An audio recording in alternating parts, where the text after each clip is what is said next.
ನಾನು ಪ್ರಾಥಮಿಕ ಶಾಲಾ ಶಿಕ್ಷಕ ಹಾಗೂ ಪ್ರೌಢ ಶಾಲಾ ಶಿಕ್ಷಕನಾಗಿ ಸುಮಾರು 39 ವರ್ಷ ತಿಂಗಳ ಸೇವೆ ಸಲ್ಲಿಸಿದ್ದೇನೆ. ಆ ಸೇವೆ ಸಲ್ಲಿಸುವ ಕಾಲಕ್ಕೆ ಮಕ್ಕಳಿಗೆ ಒಳ್ಳೆಯ ಮಾರ್ಗದರ್ಶನ ಮಾಡಬೇಕು, ಮಕ್ಕಳ ಅಭಿವೃದ್ಧಿಯಾಗಬೇಕು ಅನ್ನೋ ಉದ್ದೇಶದಿಂದ ಮಕ್ಕಳ ಬಳಗವನ್ನು ಕಟ್ಟಿಕೊಂಡು ಮಕ್ಕಳಿಗಾಗಿಯೇ ಅನೇಕ ಕಾರ್ಯಕ್ರಮಗಳನ್ನು ಸುಮಾರು 50 ವರ್ಷಗಳಿಂದ ನಾನು ನಡೆಸ್ಕೊಂಡು ಬಂದಿದ್ದೇನೆ.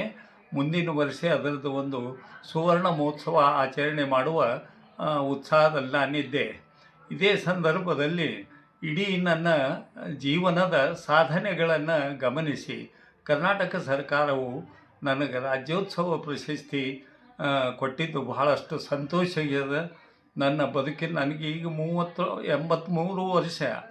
ಇಂಥ ಬದುಕಿನ ಮುಸ್ಸಂಜೆಯ ಸಮಯದಲ್ಲಿ ಎಲ್ಲ ಸದಸ್ಯರು ಮತ್ತು ಅಧ್ಯಕ್ಷರು ಎಲ್ಲರೂ ನನ್ನ ಸೇವೆಯನ್ನು ಗಮನಿಸಿ ಈ ಪ್ರಶಸ್ತಿ ಕೊಟ್ಟಿದ್ದಕ್ಕೆ ಬಹಳಷ್ಟು ಸಂತೋಷ ಇದೆ ಅಂಥೇಳಿ ನಾನು ಈ ಸಂದರ್ಭದಲ್ಲಿ ಹೇಳಬೇಕು.